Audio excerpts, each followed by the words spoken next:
अस्सलाम वालेकुम फ्रेंड्स, उम्मीद है खैरियत से होंगे। मेरा नाम डॉक्टर सजाद अली चन्ना है और आज मैं आपको मिलाने जा रहा हूँ बिस्मिल्लाह लाइव स्टॉक फार्म पे मौजूद एक कुंडी नस्ल के भैंसे से। माशाल्लाह से ये खूबसूरत कुंडी नस्ल का ब्रीडर बिस्मिल्लाह लाइव स्टॉक फार्म आदलपुर में मौजूद है।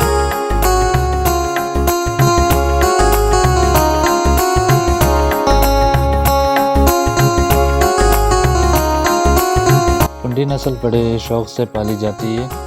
एक वजह तो ये खूबसूरत है, दूसरी ये दूध के लिहाज से अच्छी नस्ल है और इनके जो ब्रीडर हैं या बछड़े हैं वो भी अच्छी कीमतों में जाते हैं।